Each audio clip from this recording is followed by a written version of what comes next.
Хүн тэг гэлтэх юм бол заавалч яг тэр энэ яагаад ингэж хийж ийн гэж тэрийг эсэргүүцэх биш. Яг тэр ямар нэгэн шалтгаантай болоод надад хэлж байгаа тэрийг би хийж байгаа. Тэгээд тэрнээс нь би юм сурч авах хэрэгтэй. Би эхлээд би хийгээд сурчээ. Энэ аяыг би тэгшгэн тавиад сурчээ тий.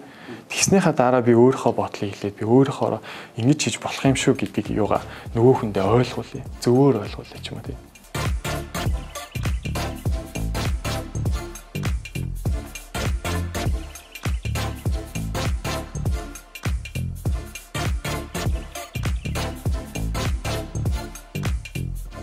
За сайн байцгаана уу, сонирхол татхуу бидний цоошин контент маань Арлын Японсоос та бүхэнд хүрэхээр бэлэн боллоо. Хөтлөгч миний би Минэ байна. Зочин хөтлөгч Мөнхөр байна. За бидний контент маань Японсын салбар бүрт өөрийгөө сорж манлайлж яваа Монгол залуустайгаа ярилцаж тэдний туршлага мэдлэг ур чадвараас хуваалцаад явах болно. За тэгэхээр өнөөдрийн маань дугаарт Япон улсын бизнес санхүүгийн салбарт бас өөрийнхөө ур чадвараар манлайлж байгаа Мөнхбатын мандуул маань хүрэлцэн ирсэн байна. Энэ өдрийн мэндийг хүргье. Баярлалаа. За тэгэхээр ерөнхийдөө өөрийгөө үзэгчдэд танилцуулахгүй юу? За юуны төрөнд Япон Ямих те Монгол Иргэдийн нэгдсэн холбоонд ингээд иймэрхүү контент үүсгээд зохион байгуулад явж байгаад баяр хүргэе. Тэгээ намайг үрж анхны дугаарт өөрч оролцсон явдал маш их баярлалаа. Баярлалаа. За миний аавыг Мөнхбат гэдэг Сүхбаатарын онгон сумд төрж өссөн хүн байгаа. Тэгээд айлын том доороо эрэгтэй дүүтэй. Миний ээж ахын гах. Тийм. Бас төрийн албанд ажил хийж байгаа. Тэгэхээр мандуул маань анх ерөнхийдөө хэдэн онд Япон улсад ирсэн байдаг юм бэ? Япон улсад 2010 оны 7 сард яг наадмын дараагийн өдөр ирсэн байна. Ааха. Тэгэхээр анх яг ямар зорилготой Япон улсад ирсэн? Өнөөдөр бас 10 оноос хойш мэдээж 10 жил өнгөрсөн байна. Энэ хугацаанд мэдээж Японд яг ямар хуу чиглэлээр ажилд сурч хөдөлмөрлж мэдээж бас бишгүй туршлага хуримтлуулсан байгаа. Бас ганцаарч исэн үе байж л байгаах. Мэдээж тэр талаараа дэлгэрүүлээд хоёлаа бас яриагаа эхлээд явчих бас сонирхолтой юм болоо. Яг анх ямар зорилготой ирж исэн бэ гэхээр яг энийг хэлэхэд жоохон ичвтер биш магадгүй. Гэхдээ ер нь бол бас хүн болгонд Японд ирж байгаа хүн болгоноос тохиолддог гэж бас магадгүй тий. 3 сарын аяллаа визээр анх удаа Япон улсад ирж исэн. Зорилго маань ерөнхийдөө 2 дугаар курсынхаа би Монголд 1 дугаар курсээ төгсчөөд 2 дугаар курсынхаа төлбөрийг олох зорилгоор Япон улсад ирсэн байна. Тэгээд 3 сарын ажиллаад бас Япон улсыг бас Япон улстай танилцаад Япон улс ийм байд юм шүү. Миний анхны гадаад улс байгаа Япон гэдэг. Тэгээд нэг энэ улстай танилцсныхаа дараа за явъя да гэж бэжтэл манай үеэл ах маань чи Японд сорсон дээр юм шүү те. Би чанд боломжийг нь олгож өгье. Чиний үзээд алдаач гэдгсэн. Тэгээд би 2-7 хоногийн хугацаанд өсгөнүүдээ цээжлээд нэг хитэн дүрм цээжлээд ч юм уу те. Тэгээд Япон хэлний сургуульд шалгалт өгсөн чинь тэнцээд үлдсэн байгаа. Тийм. Тэгэхээр анх Японд ирэхээс өмнө Япон хэл мэдэхгүй байсан гэсэн үг үү? 0 зөвхөн аялах сонирхолтой Токиог үзье. За ингээ гэж ирсэн хүмүүс маань бас үлдсэн байна. Тэр үеэс хоёлаа ярил л та. 10 онд ирсэн байдаг юм байна. 10 онд хилээ сураад ямар сургуульд орсон юм бэ? Хоёлаа. 10 онд чинь яг тэгж шалгалт өгсөн сургууль Акамонкэ гэдэг сургууль байгаа. Хэлний сургууль. Тэр үед анхны нэг 2 дахь хэсэлт байна уу? 3 дахь хэсэлт ч байна. Тэр үед Монгол оюутан 50 оюутан иржсэн. Хэлний сургуулаар. Би болохоор хуваараа гэдэг 51 оюутан ингээд нэг хэсэлтээр орж исэн нэг үе байгаа. 10 сард. 2010 оны 10 сард гэсэн. Ерөнхийдөө Японд маань хэлний бэлтгэл ямар хугацаатай байдаг юм бэ? Хэлний бэлтгэл яг ирж байгаа хугацаанаас л хамаарна да. 4 сард иржээвэл нэг жил сураад төгсч болно. Эсвэл 10 сард ирэх юм 10 сард ирсэж орох юм бол нэг жил хагас гээд энд чинь Японд чинь бүх зүйл нь 4 сараас эхэлдэг. Ажил, мэргэжил гээд их сургууль гээд бүх зүйлүүд нь 4 сараас эхэлдэг болохоор ерөнхийдөө тэрэнд нь уялдуулж хэлний сургуулиуд тэр юугаа хугацаагаа тодорхойлдог гэх юм уу? Нэг тийм юм байдаг шин нэг тэдний хугацаанд болонгод хүний чих хонгодог гээд нэг бүглэрсэн юм шилээ. Тэнгүүд таны чих онгойно гэдэг одоо тэр Японы маш сайн ангид сонсоод ойлгоод тэр чадварыг та ямар хугацаанд яг ингээд эзэмсэн гэж өөрөө боддог. Чих хонгой.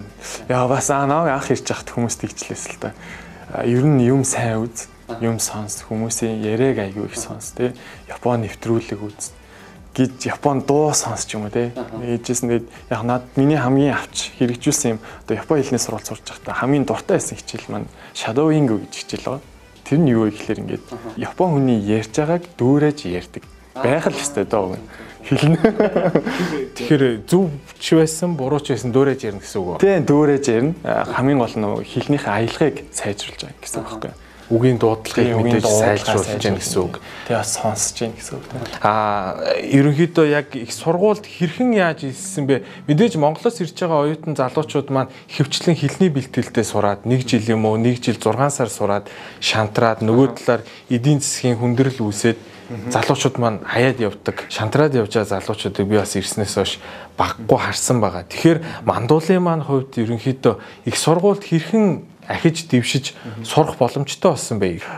Хэлний сургуульдаа сурчаад эхний 1 жил амар сайн эрсдэлтэй байж байгаад тэгээ сүүл рүүгээ нөгөө нэг мөнгө хэрэгтэй болоод ирж тэнгүүт чинь ажиллаа хамаг цагаа зарцуулж ирээд тэнгүүт чинь нөгөө эрсд чинь 90-д болоод 80-д болоод 70-д болоод ингэж явж байгаад тэгээ тэр хагас жилийн хугацаанд нөгөөдөгтэй харьцуулагдаад жилийн эцээр гарсан чинь нэг 90 хэд билээ тэ нэг 92 3-тай харьцуулагдаж гарч ирээд тэгээ их сургуульд элсэж орохын тулд эрт сайн байх хэрэгтэй нэгдүгээр.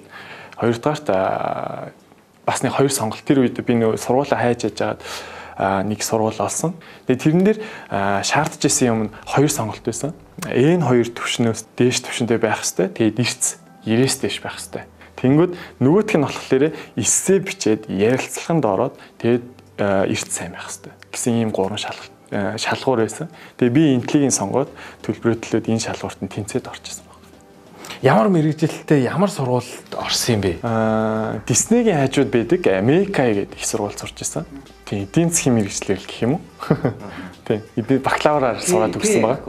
Тийм, Кэгаку бэ тийм. Япон хэлний сургуульд нь сураад 1 жил болоод 1 жил гарan сураад бас шалгалт өгөөд ур чадварын шалгалт өгөөд их сургуульд ороход нөгөө сурсан мэдсэн Япон хэл маань хэр үр дүнтэй сурсан байна гэдгийг бас өөрөө тухайн үед дүгнжсэн байх л та. Их сургууль сурахад яг ингээл миний амьдрал 2 хуваагдчихлаа л та. Үнэхээр ингээд их сургуулаа ингээд хичээлээ ингээд үзээд тэтгэлэг хөөцөлдөд ингээд явах уу? Эсвэл ингээд ажил хийгээд төлбөрөө олоод их сургуулаа яаж иж байгаа төгсөөд ажил дээр гарах уу ч юм уу те. Ийм сонголтууд нь байсан. Тэгээд тэр үед надад ерөөсөө зөвлөх хүн ерөөсөө байгаагүй. Тэгээд тэр үед чинь бас ингээд хайгаад олоод уулзъя гэсэн чи танил хөхөд байгаагүй ч юм уу те. Одоо ийм яг одоо үеих шиг тийм байгаагүй байхгүй. Одоо үед чинь амар их холбоотууд байна. Амар хүмүүс туслая дэмжээ гэдэг болсон байна.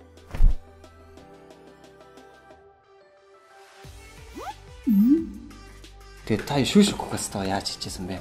Гэхдээ миний энэ кейсүүд нэг тийм ерөөсөй байдгүй л кейснүүд байгаад байна л да. Би бас шүүшгөх кацтоо бас нэг тийм айхтар хийж байгаагүй байхгүй. Яг тэгэхээр та 3 дахь курсэд нөгөө нэг internship гэж болдог. Тэр зүйлийг бол хийж исэн. Яг хав тэр үедээ бол компаниуд дээр очсны 2-3 ярьцлага бол хийж исэн. Тэгээ тэрнээсээ хойш би сургуулаа төгсөл ажлын зүгээр ингээ гараад ирсэн гэх юм уу? Санал тавиад ингээд орооч ээ. Тийм. Маад ингээд ороод ажиллаад өгөөч гэсэн санал тавингууд нь за тэгээд ингээд орчихсон. Тэр ажил маань ямар ажил байсан бэ гэхлээр консалтингийн одоо коншерж үйлчлэг гэж үүдэж штэ. Одоо байрнуудын одоо нэг өндөр зэрэглэлийн байрнуудад тийм одоо үйлчлэгээ үзүүлдэг. Тийм газар орчихсон. Тэгээд анхны гадаад болж орчихсон хамгийн гол. Тэгээд тэр үед бас амар хэцүүлээс л та. Үнэхээр энэ гадаад хүн орж ирээд энэ ажлыг хийж чадах юм уу те? Энэ мэдлэгийг хүрч ийн үү, хэлний хүрч ийн үү? Үнэхээр Япон хүнд ойлгохоор тайлбарлаж чадж ийн үү? Үнэхээр тэр сервисийг нь үзүүлж чадах уу гэсэн тийм айцууд бол тэр надтай харьцсан тэр хүмүүст бол аюу их байсан. Яа тэгэхээр анхны гадаад хүн гэдэг утгаараа. Мандуул маань ерөнхийдөө яг Япон хүмүүстэй мөр зэрэгцээд ажиллаад явж байна. Тэгэхээр Монгол хүний өссөн газар хүмүүжил одоо идэж уусан зүйлээс ахуулаад Япон хүнээс давуу тал дээр яг ажлын талбар дээр давуу тал юу илэрч байгаа вэ? Япон хүнээс илүү давуу тал гэж байна тийм. Монгол хүний тухайд. За яг миний нэг тийм өөр ингэсэн нэг тийм үзэл бодол гэх юм уу тийм. Японд ирснээс хойш нэг тийм бодож явдаг зүйл маань ажил хийн. Ажлын чинь ямар нэгэн ажилд орохдоо тэр ажлаа эхлээд стандартын дагуу зөв хийж сурах тийм. яаж хийж чинь, хүмүүс яаж чинь, Япон хүмүүс энд яаж хандж чинь. Тэр зүйлийг нь маш сайн хардаг, маш сайн сонсдог, тэр хүмүүстэй харьцдаг тий. Тэгээд ирээд тэр зүйлийг сурсныхаа дараа өөрийнхөө одоо зүйлийг шингээж өгдөг гэх юм уу. За би тийм Монгол хүн штэ тийм Монгол хүн чинь би нэг ийм бас нэг Монгол гадаад хүн юм чинь бас нэг өөр байгаа штэ Япон хүнээс. Тэр стандартыг сурсныхаа дараа өөрийнхөө руу хийж эхэлдэг гэх юм уу. За ингээд энийг нэмжүүл ингээд бүр илүү сайн болоод ирэх юм аа. Тэр хийж байгаа арга барил чи өөрт хялбараар байдаг уу? Хэцүү. Маш хэцүү. Яагаад тэгэхээр тэр чинь маш их төвчөө шаарддаг тийм хүн тэг гэлдэх юм бол заавалчгүй яг тэр энэ яагаад ингэж хийж ин гэж тэрийг эсэргүүцэх биш. Яг тэр ямар нэгэн шалтгаантай болоод надад хэлж байгаа тэрийг би хийж байгаа. Тэгээд тэрнээс нь би юм сурч авах хэрэгтэй. Би эхлээд би энийг хийгээд сурчээ. Энэ аяыг би тэгшгэн тавиад сурчээ тий. Тэгснийхаа дараа би өөрийнхөө бодлыг хэлээд би өөрийнхөө ингэж хийж болох юм шүү гэдгийг юугаа нөгөө хүндээ ойлгуулъя. Зөвөр ойлгуулъя ч юм уу тий. Тэгэхээр ерөнхийдөө яг энэ сэдвийг хэсэггүй хугацаанд орхиод би бас нэг асуулт урган гарч ирж байна л да. Тэр юу вэ гэхээр гадаад хүн гэж ярьж байгаа. Японд ялангуяа гадаад хүн гэж ярьдаг штэ. Тэгэхээр гадаад хүн байх Японд хэр хэцүү вэ? Тэгээ анх ирэхэд бол тэр ялгаа бол маш их шүү дээ. Ер нь бол яагаад ялгаатай вэ гэхэлэр тэр чинь би хэлээ мэдэхгүй байна тийм. Энэ соёлыг мэдэхгүй байна. Ойлгохгүй байна. Япон хүнтэй контакт үүсгэж чадахгүй байна. Тийм болохоор надад маш хэцүү байсан. Бүр юм бачимдчихсэн үед маш их байгаа тийм. Тэгээ Япон хүмүүс ч одоо нөгөө хэрэг Япон хэлийг мэдэхгүй л тэр хүнд ер нь л нэг жоох ингээл дээрлгээл хамгийн муу юмнуудаа хийлгүүлээл ч юм уу тийм. Тиймэрхүү маягаар ингэж ханддаг байсан тийм. Хар ажил дээр ч юм уу. Тэнгүүд чинь за би яг юу хийх ёстой юм бэ? Яагаад энэ хүмүүс надтай ингэж харьцаад байна гэж бодох юм бол хэлээ би нэгдүгээрт маш сайн сурах ёстой юм. Хүмүүстэй маш сайн ярьдаг болох хэрэгтэй юм. Япон хүмүүсийг ойлгох хэрэгтэй юм. Яагаад энэ ажлыг ингэж хийгээд энэ хандлага нь юу вэ? Хаана юу болоод байна гэдгийг өөрөө маш сайн өөртөө шингээх ёстой юм байна л гэж би ойлгосон. За шингээснийхаа дараа бол хүн яаж болно шүү дээ. Яаж тэрийг өөрчилж тэрийг ашиглаад цаашаа явж болно тийм. Тэгэхээр 21 онд одоо яг ажил дээр за энэ мандуул гэж залуу Монголдоо за энэ ийм дээ гэсэн хандлага гаргаж байгаа хүн байдаг уу? Байхгүй шүү дээ. Байхгүй. Тийм зүйл байхгүй шүү дээ болчихсон. гэж харж байгаа тийм. Тэгээ яг эсрэгээр яг Япон хүн гэж бити хараасаа гэж би боддtiin. Яагаад тэгэхээр тэгж хараад тэгэхээр японочууд яг Япон хүнтэйгээ харьцаж байгаа юм шиг харьцаа явчихдаг. Нэг тийм юу гин. Уг нь бол нэг ялгаа байхгүй шүү бид нар чинь. Гадаад Япон байна уу, гадаад байна уу, Америк байна уу. Ерөөс ямар ч ялгаа байхгүй. Адилхан хүн гэдэг үгээс нэг л ойлголттой байна чинь. Зүгээр өөр газар ажил хийж, цугтаа ажил хийж байгаа болохоос л тэрүүгээр л ялгаатай болохоос ш бид нарт бол хүний талаас бол ямар ч ялгаа байхгүй. Мандуул маань ер нь хэр үнцэрхэг вэ? Монгол гэсэн ийм омогтой, Монгол цус гэсэн ийм үзэл байдаг уу? Байна шүү дээ. Хэр вэ? Ер нь гарна шүү дээ. Яг тэр бол надад ямар үед тэр зүйлүүд нь гарч исэн бэ гэхлээр намаа яг нэг юм шантрах гад явж явах үед тэр аяг их гарч идэгсэн. Ямар үед ерөнхийдөө мандуул маань шантартай юм бэ? Ганцаардаг баг л та. Миний харж байгаагаар Япон бол маш гонигтай, уйтгартай газар. Энтэй чи санал нийлэх үү? Нийлэх байх уу? Анх ирснээс хойш мэдээж ганцаардсан байх. За найз охин гэхээсээ илүүтэйгээр найз нөхдөө их сансан байх, гэр бүлээ их сансан байх. Тэр тухайн үеийн ганцаардлыг ер нь хэрхэн давж туулж исэн. Мэдээ завгүй байхдаа бас тэрийг бодохгүй ч гэсэн орой орондоо орохоор нэрээ тэрврээд өөлж исэн үе байгаа л илүү дээ. Тод нуугаа явах тий.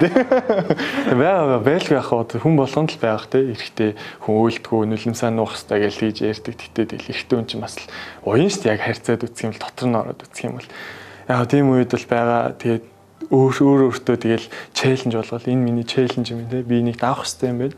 Эний цаана юу байгааг би мэдэх хэрэгтэй юм байна. Гэж өөрийгөө л зоригжуулж ирчихсэн болов уу гэж боддоо шүү дээ. Маш их байна л да шантрах. Яг нэг юм шантрахж яг нэг юм зураасыг давах гал те давах гал нэг юм санжинжсэн үе маш их байна л та. Шантраад буцъя гэж бодож байсан уу? Тийм үү бас гарч ирнэ. Ер нь тэгээд билет аваад ер нь буцвал буцъя дөө.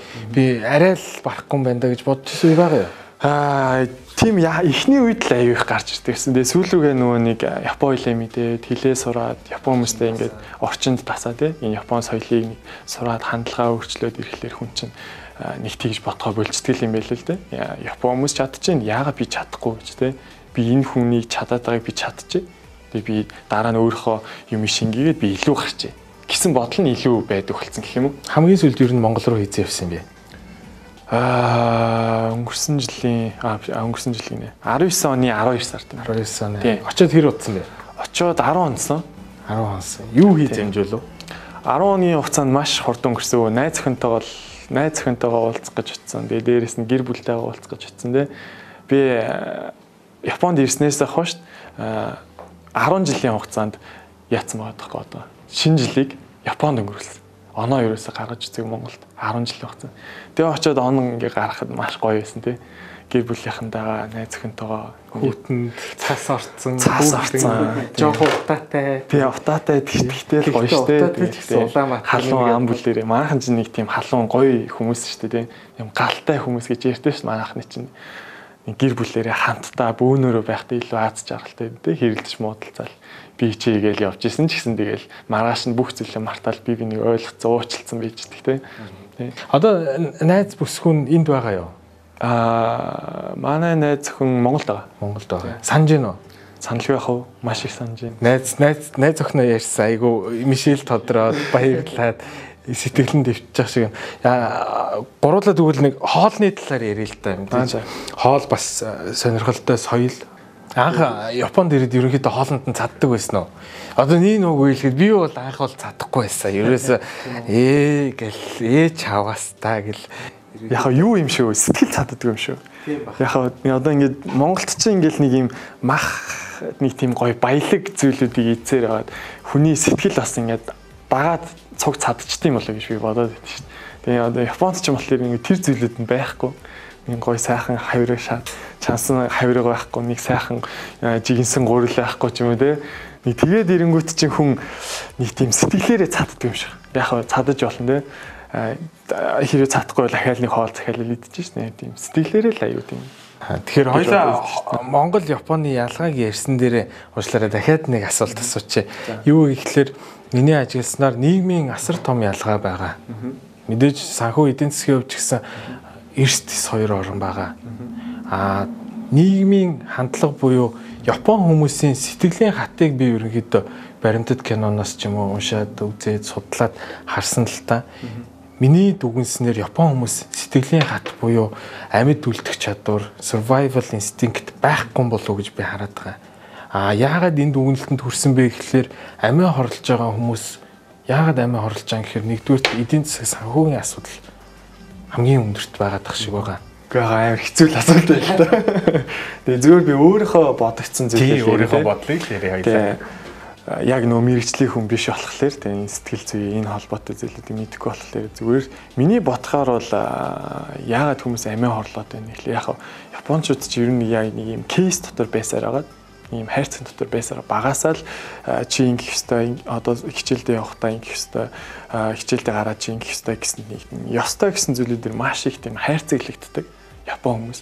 Тэгж нөгөө өсөж хүмүүждэг болохоор нэг юм гинт юм нэг юм риск гараад ирэх юм бол тэрэн дээр аюу их тийм уналтанд орохдоо амар амархан юм болоо гэж би хардаг байхгүй.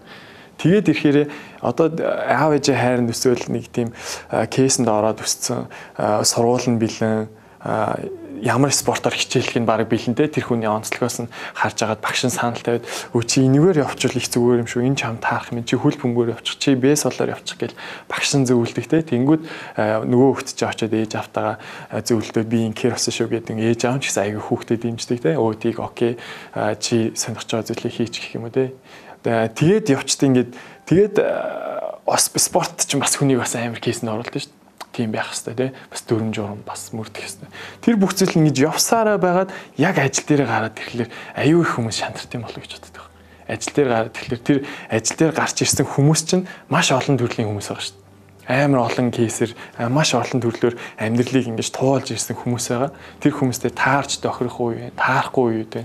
Тэгээ бас энэ өдөртөж байгаа дарах хүмүүс нь бас ямар хүмүүс вэ тий тэр хүмүүс нь өөрөөсөө тааруулж тэр хүмүүсээ удирддаг байна уу тий тэр хүмүүс тэр хүний төлөө бас гэж тэр хүнийг удирддаг байна уу тий маш их ялгаатай л та тэрэн дээрээс үүсээд тэр ялгаануудаас үүсэхлээр хүн амархан шантарт юм болоо гэж боддог. Тэгэхээр Япончууд сэтгэлийн хатгүй гэж хэлж болох уу? Яг энийг хатгүй гэж хэлэхээсээ илүү нэг тийм юу л юм шиг байна. Туршлагагүй юм шиг. Одоо нэг тийм зовсон тийм туршлага байхгүй гэх юм уу. Яг хав дээр үед бол энэ Японч аим мундаг арт юм шүү дээ. Дээр үеэсээ дайн гарлаа маш их хүнд цаг үеүүдийг туулж ирлээ те. Ингээд өсөөд үдцсэн арт түмэн хөдөлмөрлөх ямар байдаг, хөдөлмөрийн ам чинд ямар байдаг мэдсэн хүмүүс байхгүй.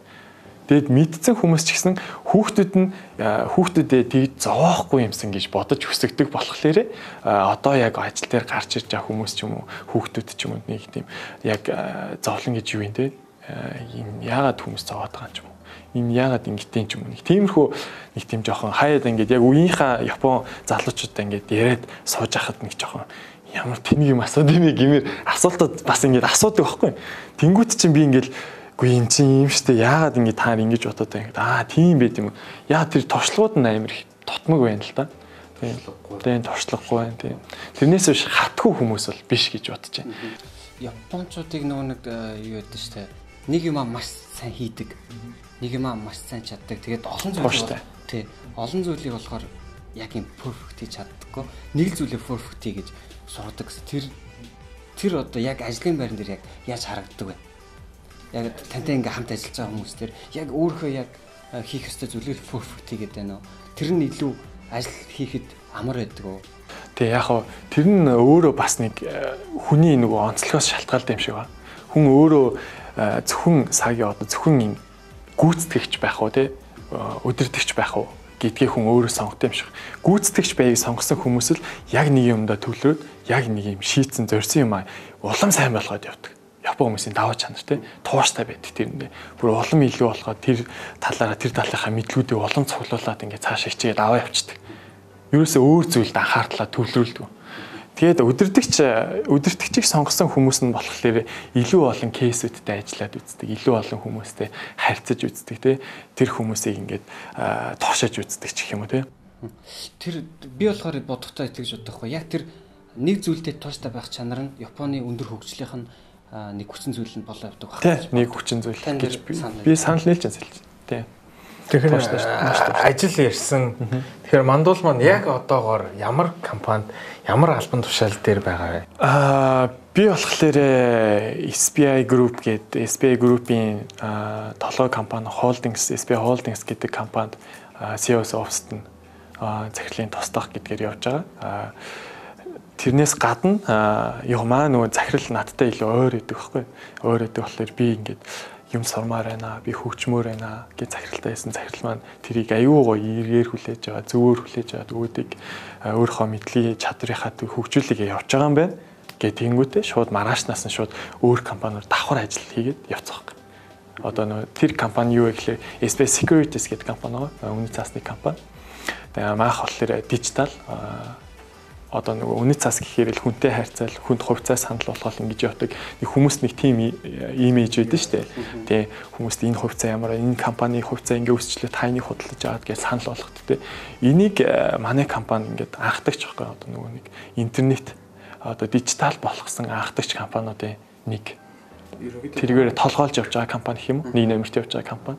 Тэгэхээр одоо яг коронагийн үед танай компани тухайд одоо өөрийн чинь ажлын хувьд яг ямархуу байдлаар явагдаж байгаа вэ? Аюулгүй байдал буюу одоо мэдээж цар тахлаас сэргийлж байгаа бах хэрхэн ер нь Японы компаниуд байгууллагууд хэрхэн энэ коронатай бас мөр зэрэгцэж ажиллаад бүх юмаа зохицуулаад эдийн засгаа авч явж байгаа талаар бас өөрийнхөө компани туршлагаас сонирхуулаач. Тэгээ сая энэ хүнд өвчин гарлаа шүү дээ. Өнгөрсөн жилээс 2 сараас хойш бүр эрчимтэй хэрчээ аваад тэгээ 4-5 сарын локдаун болсон л доо. Японд локдаун болох үеэр л маах хийхгүй нэлээд явж байгаад офис дээр бүгд тэр бөөнөрөө л ажиллаж байгаа шүү дээ. Хийхгүй явж байгаад локдаун хийж үзсэн. Болохгүй юм бэлээ. Ер нь бол аюу хэцүү юм бэлээ. Тэгээд тийм болохоор буцаад эргээд за тал хүмүүс нь ажиллаад ингэж ээлжилж те 7 оны 2 өдөр эхний 7 хоногт 2 өдөр гарсан бол дараагийн 7 хоногт 3 өдөр гарах ч юм уу те ингэж ээлжээ солбилж ингэж хийх маягаар ингэж явж исэн. Тэгээ миний хувьд болохоор бас нэг жоохон нэг байхгүй кейс гэх юм те. Би болохоор нөгөө нэг өөр компани ажиллангаа давхар нөгөө компанид байгаа шүү дээ. Тэнгүүт чинь би гэрээсээ ерөөс ажлын бүтээмж байхгүй болохоор нөгөө компанид ирээдсэн баг. Нөгөө гэрээсээ ажиллах. Нөгөө компанид ирээд тэндээ нөгөө компанийн ажлыг хийн бас давхар нөгөө өөр зүйлүүдийг бас хийн штэ. Тэгээд өөрийнхөө зүйлүүд яг өөрийнхөө таскуудыг хийх ч юм уу нэмэрхүү маркаар хийж ирсэн. Тэгэхээр мандуул маань хоёр ажил хийхээр ажлын ачаал юу н хэр их байт юм бэ? Хоёр ажлыг яаж амжуулж байна? Хэдэн цагт нь унтаад, хэдэн цагт нь транспортейшн буюу нааш цаашаа яваад амжуулж байна. Яг энэ бүр Японд ирснээс хойш суусан л хэл та. Ингээл баг юм чинь ингээд юмыг ингээд байн хийгээд тууштай байх тусам чинь юмыг ингээд нэг юм зохицуулахтай менеж хийх чадвар нь ингээд хүсдэм болов би өөрөө бас тэр менеж хийх чадвартай бас сайн юм болов гэж бодоод дээдгийн. Тийм. Тэр нь анх ирээл 2-3 ажлыг чи яаж зохицуулах вэ? Хичээлээс хажуугаар нь яаж зохицуулах вэ гэл явж байгаа. Яг одоогийн таск дээр ярих юм. Одоогийн компани дээр ярих юм бол нөгөө компанийн ажлыг тийм айхтар тэгж орж хийгээд байдгүй. Хаяада Монголоос санал ирэх юм те. Монголтой холбоотой зүйлүүдийг судлах шаардлагатай үед нь би орж хийдэг болохоос ш яг нөгөө нэг 100% төвлөрдөг нь болохоор нөгөө яг би өөрийнхөө хүссэн юм ажиллаа хийгээд явж байгаа. Тэр маркетингийн чиглэлээр. Та ажлын одоо ажиллах урам зориг. За аль эсвэл ажилласаа ямар кайф авдаг зүйл чинь юу? Тийм маш гоё асуулт байна л да. Би болохоор хүссэн компанид орсон тий. Хүссэн компанид орсон. Тэгээд би өөрөө тэр компанид орсон шалтгаан нь болохоор би энэ компанид орно, юм сорно, би мэдлэгээ зузаатгах нь. Тэгээд би дараа нь би Монголд энийгээ суурьшуулна ч юм уу тий. Монголтой би холбоотой ажил хийн ч юм уу тий. Тэгж бодож орсон болохоор илүү надад тийм нөгөө нэг ирээдүйн зорилго нь ингээд байгаад байгаа болохоор наан гарч байгаа бэрхшээлүүд амар амархан санагддаг юм нэ. Хэцүү байсан ч гэсэн тэрийг давах тэр цаадах энэ тэр сэтгэл зүйн юм ингээд яваад идэм билүү гэж бодоод идэм. Хамгийн гой зүйлүүд нь одоо юу л юм л та өөр ингэсэн таскуудаа яг тодорхой цаг хугацаанд дуусгаад өгөх ч юм уу те. Тэгээ тэнцэнэ дараагаараа магтуулах ч юм уу те. Тэгэхээр магадгүй сайхан магтуулаад явж исэн чинь нэг өдөр алдаа гаргадаг. Тэр алдаанаас хэрхэн суралцаж одоо Япон дарга нар гэх юм уу Япон лидерүүд хэрхэн алдааг хүлээн авч тэр алдаанаас хэрхэн суралцаж цааш урагш ирээдүрүүгээ явах вэ гэдэг бас өөрийн чинь туршлагаас бас мэдмээр байна. За би яг үнэхээр би алдчих үзээгүй. Тэгж бодлоо юм. Үгүй би л маш их алдсан шүү дээ ажил дээр. Юу ч хийж чадахгүй, юу ч мэдэхгүй байгаа юм чинь л маш их алдаа гарна. Дарагдаа загнуулах уу юм те. Бас ингэ хилүүлэх уу юм. Яг нэг тийм ажил дээр гаргахлаар нэг тийм нэг зүйлийг амар анхаарах хэрэгтэй юм шиг хүмүүс. Тэр нь юу вэ гэхэлэр хүн чанар те. Үнэхээр тийм зөв одоо хандлага. Тэр зөв хандлагаа амар сайн барьж явах хэрэгтэй. Тэгэхгүй болохоор чи нөгөө нэг яг нэг юм шугамар явцсан, яг нэг ижил төсөлтэй нэг юм хэвэн цотгоцсон юм шиг явдаг хүмүүс л тэр зүйлийг төвчж чаддгүй. Алдаагаа ингэ давж гарч чаддгүй байхгүй. Тийм болохоор за энэ хүн надад ингэж хэлсэн байх шүү. Би энийг яагаад надад хэлж байгаа юм бэ те? Би энэ алдааг яаж өөртөө суулгаж авах вэ? Би энэ алдсан болохоор би дараа нь яаж алдахгүй байх вэ ч юм уу те? Маш их алдаа харсан. Би бол маш их алдсан. Тэгэл аль болох тэрийгэ давж гарч ийн, тэрийгэ ард нь гарч ийн юм тэрнээс бас сурч авч байгаа шүү дээ. Ерөнхийдөө энэ компанид хэр удаан ажиллах төлөвлөгөө буюу одоо гэрээтэй байгаа вэ? Нууц биш бол тийм шинхэн гэрээ мэрээ гэж байхгүй шүү дээ. Тийм. Яг тэр ажлаа сайн хийгээл ивэл яваад байна л. Тийм яваал энэ улам дэвшээл яваал. Тэрийгээ л аль болох харуулах хэрэгтэй дээ өөрийгөө мэдүүлэх чадсан шүү гэдгийг харуулах хэрэгтэй. Тэгэхээр эндээс ямар асуулт төрж байгаа гэхэлэр хүн мундаг чадвартай байлаа гэхээр Япон бол мэдээж хүмүүсийг урамшуулдаг, тодорхой хэмжээгээр үнэлдэг, бас ахиж дэвшгэд хэр боломжтой байд юм бэ гэдгийг бас хүмүүстэй дэлгэрэнгүй сонирхолвол маш боломжтой.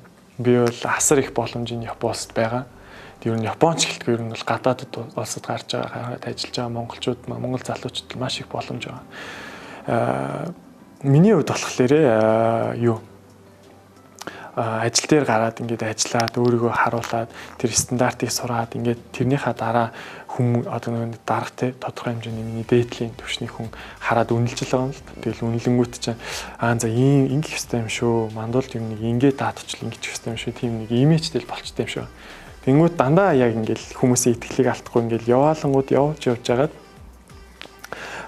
тэр нь өөрөө эсэргээрээд нэг тийм миний одоо зан чанар ч юм уу те төлөв шил гэх юм уу одоо тэгж л хараад хүнд өөрт нь суудаг тийм. Танаас нэг зүйлийг асуусан. Халуун сэтгэл энэ Japan төрийн байгууллага гэж залуусын байгууллага ба шүү дээ. Энийний үүсгэн байгууллага шүү дээ нэг гэж сонсч ирсэн. Энэ талаар яагаад үүсгэн байгуулах болсон? Ямар зорилгоор үүсгэн байгуулах болсон? Хизээ үүсгэн байгуулсан бэ? Тэгээ яг халуун сэтгэлийн Japan чинь айгүй сонио анх үүсгэн байгуулж байсан шүү дээ. Найзтайгаа Дөлгөөн гээд найзтайгаа нийлээд үүсгэн байгуулж гол санаа нь юу вэ гэхээр маа найз маань би нэг ийм охин тусалсан, Эрдэнэ цэцгээд ийм охин тусалсан, хоёлаа ингээд нийлүүлэлт ингээд юм хүмүүс туслая, юм хий, ивент зохион байгуулъя те. Олон хүмүүсийг уриалъя гэж санал тавьсан. Тэгэнгүүт маш ярьж байгаа зүйл маш гоё санагдтыг. Өө тгийл та гэл би ч гэсэн дотор нас надад бас нэг хүн тусалж юмсан, тэгчимсэн гэж бодол байсан. Тэнгүүт чинь тэр үед маа найз гараад ирэнгүүт өө за тгийл та хоёлаа хамтарч юу хийж болохоор юм те. Юу дутагдаж байна. Яг тэр үед чинь нөгөө Монголд нэг холбоотод байгаагүй те. Яг нэг дэмждэг ч юм уу, нэг гэсэн тийм зөвлөдөл байгаагүй байхгүй. Тэгээ тэр үед чинь аюу их юм зохион байгуулж байна те. Яагаад тэгэхээр дөнгөж ирж байгаа оюутан залууст бол ялангуяа Японд яаж амьдрах вэ? Япон соёл нь яах вэ? Энэ тэтгэлийг яаж авах вэ? Яг энэ хувийн зардлаар ирж байгаа оюутнууд бол зүгээр шиг ингээд орхигддаг байсан баг. Тэр ерөөсөө тийж хардггүй байсан те. Ягаад ямар хүмүүс нь ингээд цаашаагаа дэвшээд улам тэтгэлгээ өргөжлүүлээ явдаг байсан мэт яг нэг Монгол Японд тэтгэлгээр ирсэн оюутнууд илүү мэдээлэлтэй илүү ингээд цаашаа ингээд дэвшээ явах тийм магадлал нь боломж нь илүү их байсан гэх юм уу. Тэгж яваад идэв байсан. Тэнгүүд ингээд харангууд за энэ хувийн зардлаар ирж байгаа оюутнуудад бас юмыг мэдүүлэх хэрэгтэй юм байна. Зөвлөгөө өгөх хэрэгтэй юм байна. Японд ийм биш үү? Ажил дээр динх юм биш үү? Япон соёл нь ийм биш үү? Би нэг ингээ алдцсан шүү ч юм уу те. Тэтгэлэг гэж бас ийм юм байдаг шүү гэдэнгүүд тэтгэлийг талаар яриулах хүмүүсийн дуудаж авчирдаг ч юм уу те. Тэтгэлэг авсан хүмүүс. Яг тэр нөө Yokosо Japan гэж яддаг шүү дээ. Тийм Yokosо Japan тийм. Тийм жил болгон болж байгаа. Коронавирус бол энэ жил болсон тийм. Тийм энэ жил тийм болсон. Энэ жил гинэ түрүү жилийн анхаас болсон. Тэн дээр яг таны талаар сонсч байсан байхгүй. Нэг домогшил юм яригдаад сэтгэлийн мандуул гэдэг. Домог гэдэг. Домог шиг яриа гэдэг болохоор яг тэ таныг нөгөө оюутан багтаа маш их арбайт цагийн ажил хийдэг гэсэн. Тэгээ баг Диншан дунтаад нэг ажлаас нөгөө ажил руу явахдаа Диншан дунтдаг гэсэн гэж сонсч ирсэн. Энэ домог айлсэл бодит жинхэнэ болж ирсэн. Домог гэх юм цаашаа яа. Тэгээ яг би байгаа зүйлээ би юус мэдгүй зүйлээ хүнд ярьдгүй те. Өөрийнхөө мэддгүү чадахгүй зүйлээ биш чадна гэж амлаж бас чаддгүй те. Тэгээд өөрийнхөө яг өөртөө тохиолдсон зүйлээ найзууд тэгэхээр би ингээл тараагаал явах би ингэж ажилласан шүү би тэгсэн шүү гэл ингээд өөрийнхөө ингээд амбиц ерөөс надад байдгүй юм нэ амбицлах дурггүй. Тэгээд би өөртөө тохиолдсон зүйлүүдээ ганц амбицлдаг нэг юм нэ тэр нь Facebook баг. Facebook дээр би нэг надад нэг ийм тохиолдчихлоо ингэх хэрэгтэй би энэчээс ийм зүйлийг ойлгоод авчлаа гэд ингээд бичингүүд яг хөө тэр нь хүмүүстэй хүрэх хэрэгтэй юм тийм хэрэгтэй юм авах хүмүүс нь аваа гэж бодоод бичдэг. Тэрнээс би ингээл өөрийгөө амбицлаа тэгж явдаг байхгүй. Тэгээд түрүү ярьж штэ тий. Маш олон ажил хийсэн гэж ярьж байна. Яг би нэг жишээг дурдвал хэлний курст байхад энийг бол ер нь бол хийж болохгүй заяа. Ер нь бол болохгүй. Энэ зөвхөн над дээр л тохиолдсон зүйл. Энэ надаас өөр хүн баг тохиолдох боломж баг байхгүй ч юм тий. Баг байхгүй. Яг байж магадгүй те үнэхээр тэгэж өөрийнхөө хувийн зардлаар ирээд хүнхээр хичээгээд явж байгаа залуус байж магадгүй гэхдээ маш цөөхөн байгаа. Тэгээд бас ард нь гарч явдаг мундаг залуучууд бас Японд байгаа шүү дээ. Миний кейс болохоор амар хэлний сургуульд өглөө за нэгдүгээр өдрөөс яваа те нэгдүгээр өдөр гэх юм бол би өглөө хэлний сургуульд явна. За явуулаад гэдэнгүүт 12 цаг 12:30-д хичээл тарангууд би 1 цагаас ажил 1:30-аас ажилдаа орох хэрэгтэй дараагийн ажил. Тэнгүүд 1:30-аас явсараа 7:08-д ажил дуусаад дараагийн ажил нь 10:30-аас эхэлдэг байсан байхгүй. Тэнгүүд чинь би газ гэртээ яриад хоолоо идчихэд буцаж гараад 10-т ажлаа амжуулахын тулд явдаг байсан тий. Тэгээ ингээд тэр чинь шүн ингээд 6 хүртэл ажиллаж байгаа. Тэр нь болохоор би тий өглөө бентоны ажил ингэж хийсээр өдрийнх нь ажил болохоор хайрцаг зээдэг ажил заяа. Хайрцаг зээдэг ажил. Тинчээ бас манай Монгол ах нар бас нааг оруулаад ингээд дэмжээ те. Тэгээ тусаж дэмшээд ингээд оруулж. Тэгээд өөрөө нь ингэж шүн ингээд 6-ад буугаад гэрлэг яваа шүү дээ. Гэрлэг яваад асан дараа цайгаа очиад эргээд эхлэнээс хилтгэжэл. Тэгээ ингээ яваад 5 дахь өдөр болно. Тэгээ яг тийм байдлаар 5 дахь өдөр болчоод 5 дахь өдөр би өглөө ганц нойроо авдаг байсан байхгүй. Яагаад тэгэхээр өдрийнх нь ажил байдаг байсан. Гэхдээ өдөр тэр ажил нь болохоор эрт эхэлдэг байсан 12-оос эхэлдэг байсан. Тэр үед чинь зүгээр л бараг амар унтж байгаа шүү дээ. Яг хэр удаан хугацаанд тэгж явсан бэ? Хагас жил. Тий. Хагас жил явсан. Тэгээ хагас жил болоход бол биеинд өөрчлөлт гарсан, туурсан, ийдсэн, нүүрэн дээр юм гарсан тий.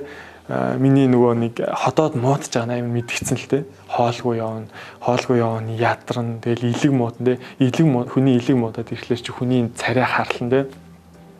Тэгэл за болий те ингэж яахс арай л хэцүү юм байна. Ер нь бол би яг яах ёстой юм бэ те. Яг тэр үед чи яг яагаад тэгж явсан бэ гэхлээр дараа жилийн сургуулийн дэлбэр ингээл нэгтэй дэсэн болохоор л тэгээ явцсан байгаа байхгүй. Яг их сургуульд авахгүй те. Их сургуульд авахгүй мөнгө хэрэгтэй гэсэн. Тэр үед нь тэгээ явцсан хагас жил шүү. Тэрнээс биш энийг урт хугацаанд үргэлжлүүлж болохгүй шүү. Ер нь 3 сар ч үргэлжлүүлж болохгүй юм. Бие бодох нь шүү те. Тийм бие бол маш хэрэгтэй. Эрүүл мэнд гэдэг чинь ер нь бол маш юугаар сольшгүй зүйл байна. Эсвэргээрээ тэр чинь эрүүл байна гэдэг чинь гэр бүлийнхэндээ тий хариуцлагатай байна. Ядаж нэг хэдэн жил харагдгаа бодох хэрэгтэй шүү. Илүү амьдрахаа бодох хэрэгтэй шүү дээ чинь. За танаас нэг зүйл асуусан. Японоос ингээ амралт чөлөө цагаа өнгөрүүлэх газар маш их байдаг шүү дээ. Та ер нь чөлөө цагаа яаж хэрхэн өнгөрүүлдэг вэ? Чөлөө цагаараа бол ажил хүмүүстэй бол уулзсан шүү дээ. Найз нөхдөд уулзсан дээ чөлөө цагаа хамт тоглож ууж ч юм уу те. Тэгж өнгөрөх үе бол байгаа. Тэрнээс биш тийгээ тааруулж хэрэглэн дээ. Тэр үедээ тааруулж зөв зохистойгоор хэрэглэн. Яг миний хувьд яг өөр дээрээ бол чөлөө цагаараа амралтын 2 өдөр гарч ирнэ хагас амтэн сайн. Хагас амтэн сайныг бол маш загуу өнгөрүүлэхийг бас хичээдэг. Тэрэн дээр гүүх ч юм уу тий сүүлийн үед бүр аюу их гүйдэг болсон байгаа. Энэ анх яаж гарсан бэ гэхлээр 11 сараас хойш гүйж байгаа өглөө болгон босоод гүйж байгаа. Сая 11 сараас хойш. Өнгөрсөн жилийн 11 сараас өглөө болгон ажилдаа явахаа гүйж байгаа. Гэхдээ 2 өдрөө бол амарч байгаа. Эсвэл оройд нэмж гүйж байгаа ч юм уу тий. Яг ингээд бодоод үзэнгүүд тийм юу л байгаа юм л та ингээд Японд олон жил болоод ирчлээр ингээд хүнд ингэ суучдаг юм л те. За энийг ингэ авах хэрэгтэй шүү. Энийний ард гарах хэрэгтэй шүү. Энийг энэчнээс би юу сууж авах хэрэгтэй вэ? Би энийг ахиулах хэрэгтэй шүү ч юм уу те. Би өмнө ингэ алдчихсан бол одоо ахиж алдахгүй шүү ч юм уу те. Тэгээд ингэчдэг болохоор ер нь бол надад амар санагдсан гэх юм уу. Өглөө болон босаа гүхэд те. Тэр яг нэг удаа ингэж яаж юм те. Тэгээд босод цагаар бол ер нь бол найз нөхдөд уулзахыг хичээдэг. Тэгээд сүүлийн үед бол одоо ихэнх цагаа ажил руугаа зарцуулж байна. Тэгээ одоогоор компанид бас зэрэгээ ахиулахын тулд шалгалт өгөх хэрэгтэй болчиход байгаа. Тэгээд тэр шалгалтуудынхаа бэлдэж бас цагаа зарцуулж байна. Сүүлийн үед л маш ховор болсон байгаа. Тэгээ найз нөхдөд баг заримдаа уулзч чадахгүй явж байна. Чи амьд үү гэж надад асууж байна. Хамгийн гол нь тэгээд эцсийн эцэст би өөрийнхөө төлөө бас найз нөхдийнхөө төлөөч бас явж байгаа. Бас улс ах орныхоо төлөөч бас гэр бүлийн төлөө ингээ хариуцлага үлээгээд явж байгаа болохоор нэг ганц 2 өдрийн найзтайгаа уулзах юм те. Нарийн цэнгэх асуудлыг бол би ингээд эцлээ. За ингээд дараа нь болноо гэж би бодоод байгаа хэрэг. Дараа нь ингээд уулзах. Дараа нь амжихгүй л яана мандуулаа. Би бүр чамайг харсан. Яг хичээл хийгээл, ингээл ажиллаад, ингээл явсаар юу нөгөө найз нөхдөөдтэй цаг зав гарах хөөрхи найз охин Монгол тэнд байдаг. Энэ коронатай очиж чаддаггүй. Тэгээ одоо ер нь жоохон ажлын төлөө бас хитрхи гүгээд байгаа юм болов уу гэж би харлаа. Гаа тэр талаас байгаа хаа. Тэгэхээр спортоор хичээлдэг байх. Гүйдэг гэж энэ гүйж эхэлсэн гэж байна. Тэгэхээр гүйснээр хүнд ямар хуу зан чанарууд төлөвш сууд юм бэ? Над дээр гарч байгаа өөрчлөлтүүд бол маш их байгаа. Жишээлбэл өглөө 6:30-д босоод гүйж байгаа байхгүй. Тэгээ нэг хол цай биш шүү дээ. Нэг 2-3 км босоод гүйж байгаа. Тэгээд гүүхдээ би өөртөө зорилготой явж байгаа гэдэг. Маргаашийн нар яаж мандах вэ? Тэ би нэг одоо нэг аппликейшн ашигладаг гүйлтэй аппликейшн хүм болгоо ашигладаг бах тэ. Ямар аппликейшн бэ? Strava гэдэг аппликейшн ашигладаг аппликейшн хоёлаа бас татаж аваад хэрвээ гүйл болохгүй юм биш. Хэрвээ хотлоо ирсэн байж магадгүй гэж бодож байгаа юм байл. Ороод харахад бүх зургнууд байгаа. Өглөө нь яаж нар мандсан зургнуудыг профайл үүсдэг юм байна те хүний тухайн хүний. Тий зургнуудаа одоо тэр нөгөөс нөгөө нэг метр нь гарч ирж байгаа шүү дээ. Хэдэн минутанд хэдэн секундэд тийм амжилттай эдэн километр гүйсэн байх шүү. Тэгээ жилд ойролцоогоор эдэн километр гүйж шүү ч юм уу те. Тиймэрхүү үзүүлэлтүүд нь гараад графикууд нь гараад явдаг болохоор амар санагддаг л та. Тэгээд өглөө гүүгээд тэр гүүрэн дээр очиж байгаа. Яг нэг зоригтой нэг газар очиж. Тэгээ яг гүү очихтай зэрэгцээд нар мандж байгаа. Тэгээ нар мантахыг харж байгаа. Нар бол маш гоё юм. Өглөөний хүмүүс одоо бид нар чинь нөгөө нэг шиний нэгний нар ч юм уу эсвэл оны дараах нар ч юм уу те хүмүүс нэг тэр мэдрэмжийг аюу их нэг авдаг ш тэрэнд бас ач холбогдол мандал чи өглөө болгон тэр мэдрэмжийг авдаг юм. Би нэг зүйлийг асуусан. Одоо шил өглөө болгон нар одоо гоё манддаг ш. Гэхдээ бүрхэг өдөр яаж яах вэ? Яг ямар өдөр нар байхгүй ш. Тийм. Нар тийм. Тэр тохиол та би тэнгууд адилхан зураг авна. Хаяада би тэрэн дээр нь юу өсгөж та стикер хийгээд нар ингээд нараар гарчдаг байхгүй хаяада гарах чинь бас зүг арга шүү дээ. Угаасаа хүн харахыг хүссэн зүйлээ л хардаг шүү дээ. Тэр өдөр бүрхэг эхэллээ бүрхэг байгаа гэж өөрөө өөртөө төсөөлөхгүйгээр аль болох тэр бүрхэг өдрийг яаж илүү сайн болох уу өчигдрөөс илүү яаж өнөөдөр илүү амжилттай байх уу гэдгийг өглөө болгон бодд юм болов уу? Та сая нэг бүлтийн аппликейшн гэж ярьсан шүү дээ. Яг тэрэн дээр ингээд гүд хүн болгоо өөрсдийн профайлтай болсон шүү дээ. Тэнгүүд тэн дээр өрсөлдөөн гардгуу өрсөлдөөн би одоо энэ хүнээс ингээд тэдэн километр дөрүүлээ гүйчлээ аль эсвэл энэ хүнээс тэдэн километр хоцроо гүйж ин та гэдэг нэг тийм өрсөлдөөн байдаг. Бас өөр төр ярьчих дээ. Миний хувьд болохоор өрсөлддгүү би хүнтэй. Яагаад? Хүн чинь өрсөлдөж амжилтанд хүрдэг юм уу? Тийм яг би өөрөө өөртөө бол өрсөлддөг гэж ярих галаа л та. Яагаад тэгэхээр хамгийн эцсийн үр дүнд тэр хоёр хүн 5 км гүн 10 км гүн надад юусаа хамаагүй шүү дээ. Би үнэхээр гүйдэх хүн бэ нү? Би гүйж чадхаар хүн бэ нү те? Би яагаад гүйж байгаа юм бэ? Энэ гүүх нь надад ямар хэрэгтэй юм бэ л гэж бодно гэхээс биш надад хүнтэй өрсөлдөх ямар ч шаардлага байхгүй. Би өөрөө өөрийгөө ялан дийлж байна гэд харчих юм бол ямар ч асуудал би хандаж чаднаа л гэсэн тийм зорилготой болчихно. Тийм зорилттой болчихно гэх юм уу? Мандуулын талаар би бас нэг сонирхолтой баримт олж мэдсэн. Загвар өмсдөг байсан гэж нэг баримт олж мэдсэн байгаа. Тэгээд ийм сайхан нуруу туруутай хүн чинь бас загварын тайзнаа алахгүй л бас болохгүй байх. Энэ талаараа бас жоохон дэлгэрүүлж яриач. Энэ одоо яг хобби юу? Одоо бас загварын чиглэлээр бас тодорхой хэмжээнд өөрийгөө хөгжүүлж байгаа юу? Яаж байгаа вэ? Тэг яг хоо 10 жил байхад л хүүхдүүд ингээд нэг тоглож байгаа юм мэдтгэхгүй хийгээд байгаа юм мэдтгэхгүй тэгэл тэгдэлээс л модельцтэй л тэргээл те нэг хүний чи хүүхдүүдийг явуулдаг шүү дээ. Тэгж явдаг байсан тэгэл тэр нь сууцсан юм уу яац юм тэгэл Японд ирсэн ч гэсэн найз нөхөд шинэ найз нөхөд ингээл тоглоом шоглоом хийгээл те чи заавар өмсөөж гэл манай нөгөө ах нар мах нар те өө энэ мандуул гэж нэг модель шиг залуу байгаа гэл ингээл ярингуут чинь бас нэг хүн цууд юм шиг. За нэг энийг хийгээд үзчихсэн да те нэг тийм өөртөө итгэхээс гадна яг би нэг хийж үзмээр л эсэл та нэг өөрөө яг Японд бас яат юм бол те Японд ямар зарчмаар явт юм бол яах ёстой юм бол гэж бодож яг ингээл вебсайтаар хайж үзэж байгаа тийм. Тэгээ би бас нэг алдсан байгаа тэрэн дээр. Юун дээр алдсан бэ гэхлээр одоо ингээд Япон ч амар том ус тийм. Амар олон хүмүүс байгаа тийм. Муу хүн ч байна, сайн хүн ч байна. Тэнгүүт нь би эхлээд л муу хүнтэй таарч байгаа. Яагаад тэгэхээр миний хандсан тэр компани болохоор чамайг агентлагт оруулна.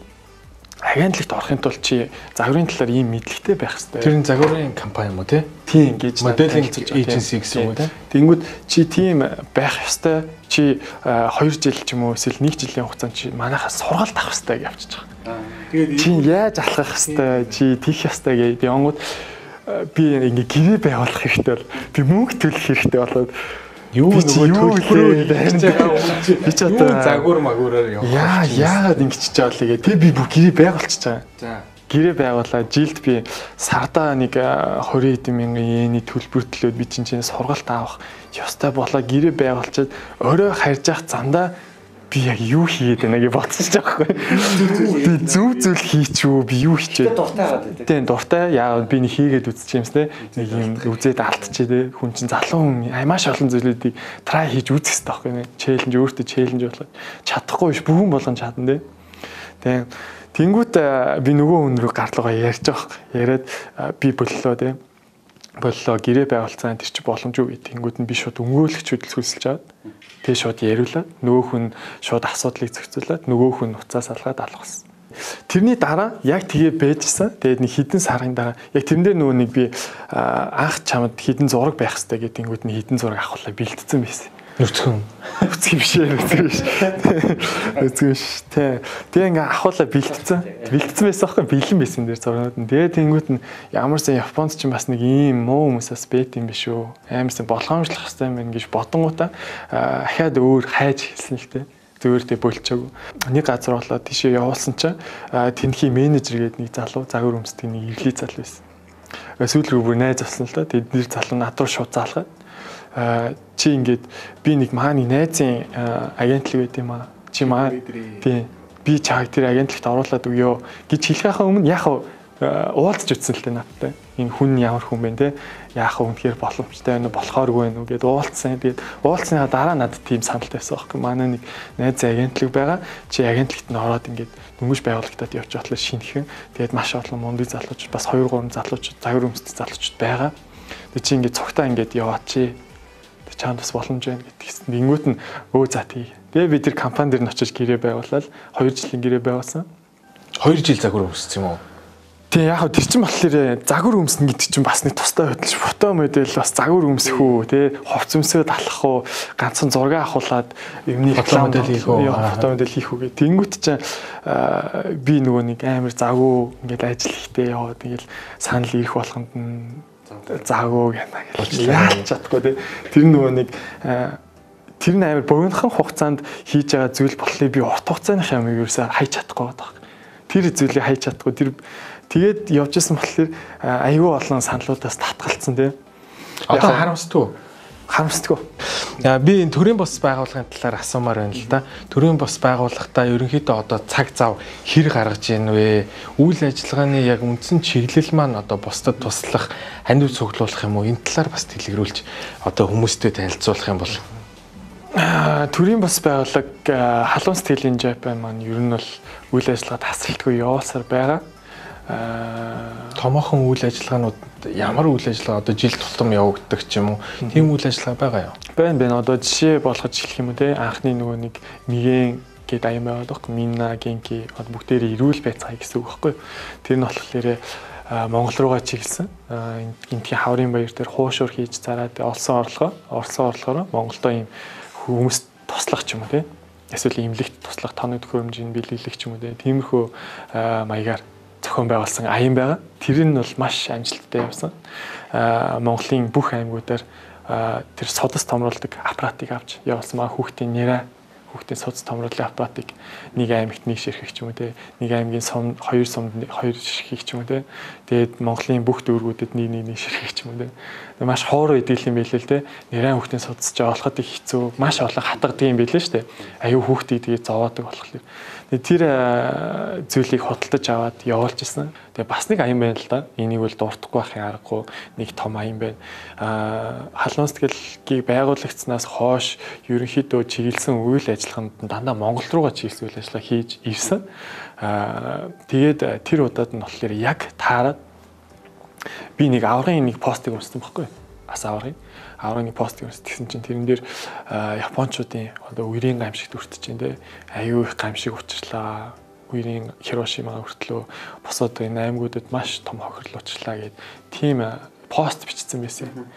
Тэгээ ер нь хэдүүлээ те Японы одоо энэ хэцүү байгаа үед нь туслая гэд пост оруулсан байсан. Би тэрийг бас ингээд би чинь бас тусдаа бид нэр хүмүүс биш шүү дээ. Бүгдээрээ адилхан Япон гэдэг улсад л туслах байгаа юм чинь. Тэрийг амар олзуурхаж аваад за ер нь халуун сэтгэл чинь бас юуны төлөө байгуулагдлаа тий. Ганц дан Монгол руугаа биш бид нар Японд сураад ажиллаад хөдөлмөрлөд энэ үр шимийг хүртэж байгаа юм чинь бас энэ Япон руугаа чиглэсэн үйл ажиллагааг бид нар бас хийх ёстой юм байна. Бидэрт бас энэ баярлаа гэдэг сэтгэлээ жоохон ч гэсэн харуулах ёстой юм байна гэдэг үүднээс тэр ажлыг 7 хоногийн хугацаанд зохион байгуулсан. Бүх холбоотууд руугаа холбогдоод одоо дурдах юм бол ээжүүдийн холбоо гэж байна. Хоккайдо Монгол Иргэдийн нэгдсэн холбоо гэж байна. Тэ энэ бүх холбоодоо одоо ямаах гэж байна. Энэ бүх холбоодуудыг бүгд ингээд нийлээд базаад бүгдээрээ хамтдаа нэг группт ярилцаад нэг санаа бодолд одоо хүрээд нийтээд тэр ажлын ард гарсан байгаа. Тэгээ тэр ажил нь болохоор яаж бид нэр одоо Японы ард түмэнд тусалсан юм бэ те? Бид нар одоо юу хийж чадах юм бэ те? Нэг хэдхэн залуучууд энэ холбоодууд энэ том улс гүрэн яаж тусалцаа үзүүлж чадах юм бэ гэж бодож магадгүй. Гэхдээ бид нар Монголд хандив үйл ажиллагаа зохион байгуулсан. Японд бас хандын үйл ажиллагаа зохион байгуулсан тий. Тэгээд бас нэг нь зүйл нь юу вэ гэхээр Японд сурч хөдөлмөрлөж байгаа монгол залуучуудаа бас өрөөлээ тий. Бүгдээрээ очоод яг тэр газар дээр зүгээр энэ мөнгөө өгөөд зогсохгүйгээр яг тэр газар дээр нь очоод бид нар өөрсдөө мэдрий энэ хэцүү цаг үед энэ Япончууд яаж энэ цаг үеийг давж туулж гарч ирж байна те. Тэрийг бид нар бас сурыг хажуунаас нь мэдрий те. Тэгж бүр явсан зорж очсон байгаа. Тэгээд энэ дээр бас Хакуа руу маань хүртэлтэй би бас Хакуа руутай хүртэл холбогдоод та ингээд туслаад өгөөч. Бид нар ингээд ийм зүйл бодож байна.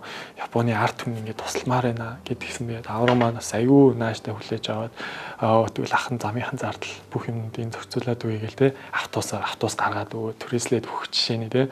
Тэнгүүт чинь тэгэл бидэрт ингээд олуулаа нэгдэл олны хүчээр те. Бүгд нэгдээд ингээд хийгээд явцаараа байгаад тэр нь бүр ингээд одоо нэг бидний утсан арал нь болохоор Хирошимагийн юу тийм Хирошимагийн Эношима руу очиод заяа Эношима арал нь ямар онцлогтой арал байсан бэ гэхэл Фужи болт ерөнхийдөө төстэй тэгсэн мөртлөө тэнцэн амьдардаг хүмүүсийнх нь 50-аас дээш хувь нь дандаа 50-аас дээш насны хүмүүс амьдардаг хөгшчүүл амьд тийм залуучууд нь ерөнхийдөө ингээд гараа яваад өгцөн те хүүхдүүд хот хүрээ бараадад ингээ яваад өгцөн тэгээд хөгшчүүлэн тэгэл газар тариалангаа ирэхлээл өөрсдийнхөө гал голонтын манаал үлдчихэж байгаа гэх юм уу. Тэгээд тэр арал дээр очиход болохоор ямар мэдрэмж төрсөн бэ гэхлээр маш олон хүмүүс тэр усаа онгоцсон байсан баг.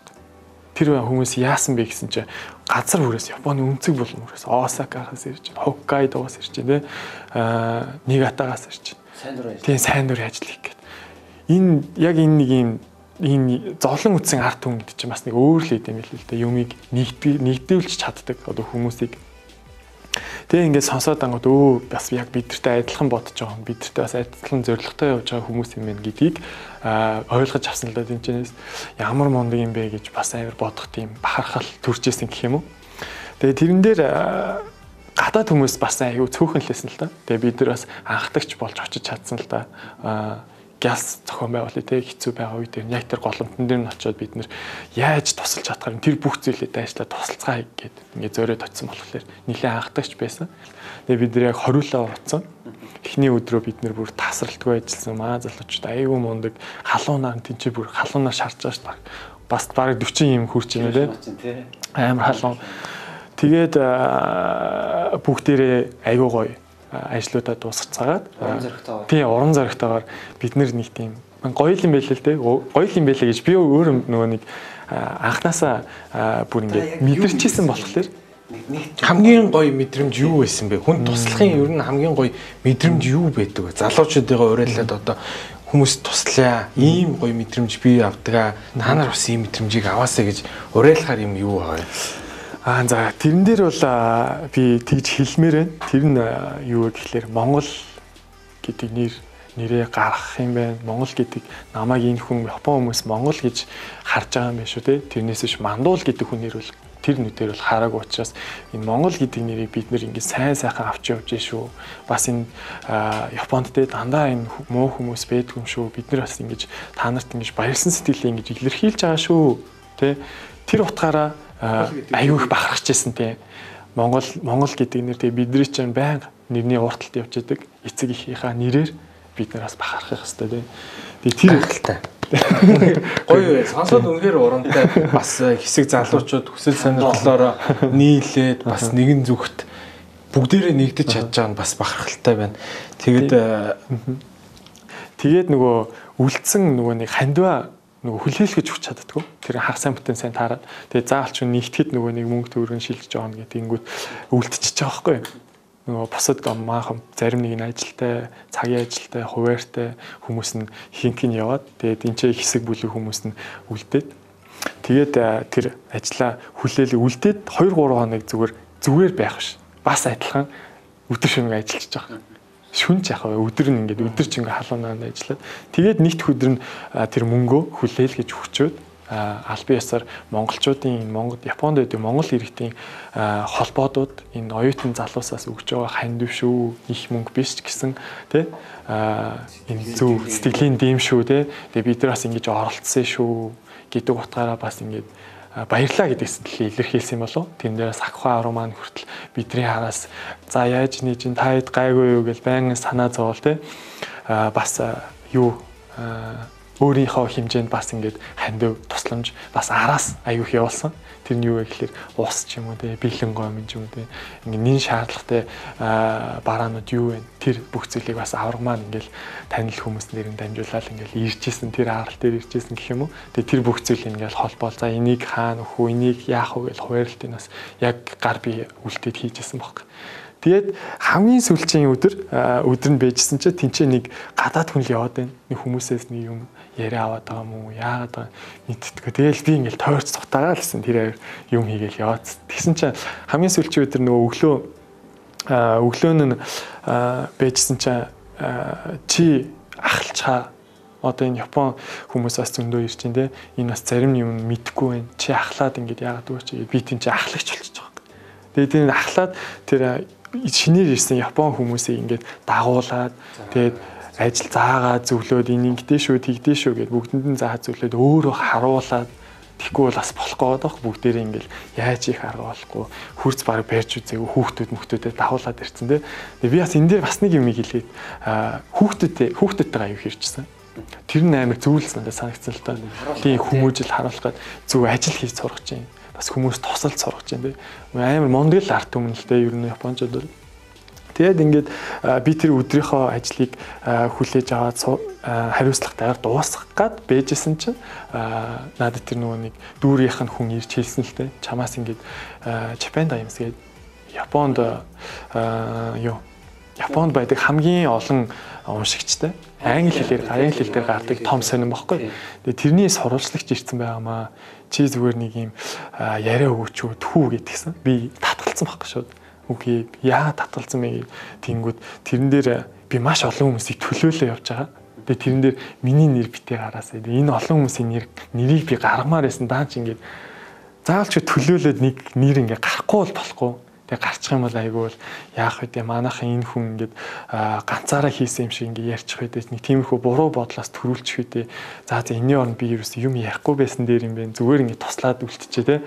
Тэгэл эднэр хүмүүстэй л хүрч ивэл тэр амбицлах бол хүн хизээж хааж амбицлчаад байна шүү дээ. Тэр тийм үүднээс би татгалцсан. Тэгээд ахаад ирсэн ажил хийж байхад. Тэгээ ахаад ирсэн тэнгуут нь би ахаад татгалцсан. Тэнгсэн чи зүгээр л одоо яг чамд ямар санагдаж чи тэрийг л яриад өгч ганцхан үйлбэрч байсан хамаагүй гэдгийгсэн. Тэгэл заа гээл яарсан. Тэгээд энэ дээр тэгвэл би өөрийнхөө хамт явсан хүмүүс энэ Монгол холбоодууд энэ ноёутан залуучдын талаар би ингээд ярмаар байна. Тэгж болох уу гэдгийгсэн. Хөө болно хамаагүй чи дуртай зүйлээ яар гэдгийгсэн. Тэгээд ярьсан л да. Тэгээд ярьсан. Тэгээд нөгөө тэгсэн чинь тэгээд тэр өдрөө дуусгаад аяныхаа мөнгийг өгөөд гартуулж өгөөд хандив мөнгө гартуулж өгөөд өдөртлөгт нь гартуулж өгөөд тэгээд Токиод буцаад ирсэн л дээ. Токиод буцаад ирсэн чинь маргааш өглөө юуны бүх комбины Японд даяараа нөгөө Japan Times-ийн нөгөө сонин дээр ихний нүүрэн дээр нь бүр гарцсан байсан. Тэгээд тэрэн дээр би бүр ингээ харчаа бүр гайхаад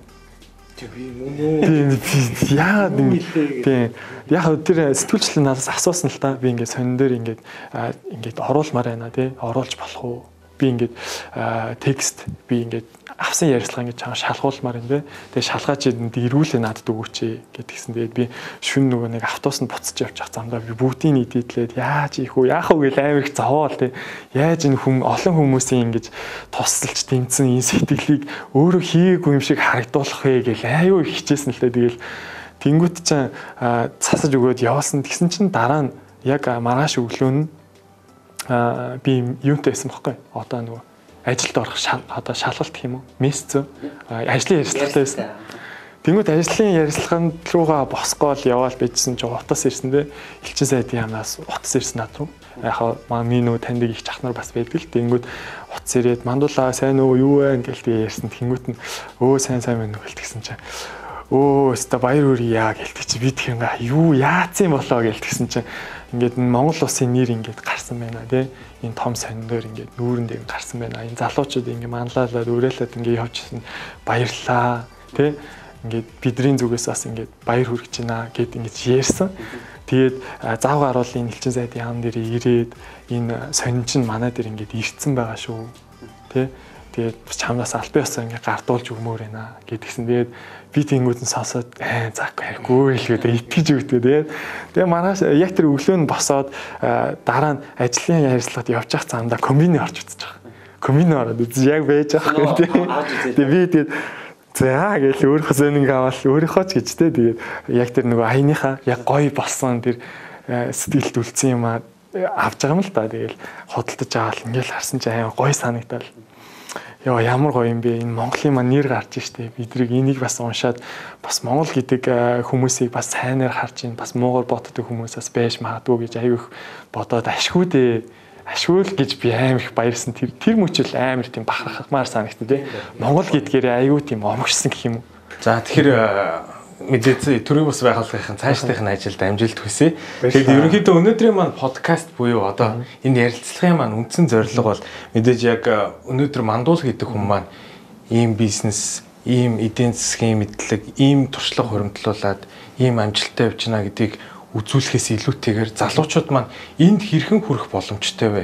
Ямар шалгалтууд, ямар шаардлагыг хангасан байснаар амжилттай явах боломжтой вэ гэдэг талаар хэдүүлээ ярилцаад энэ ярилцлага ерөнхийдөө өндөрлөх тийшээ хандж байна. Тэгэхээр яг ямар төвшөнд ямар шалгалтууд өгдөг үү? Тэр шалгалтуудад бэлтгэхэд хэдийн хугацаа зарцуулдаг үү? Тэр талаар бас дэлгэрэнгүй яриул.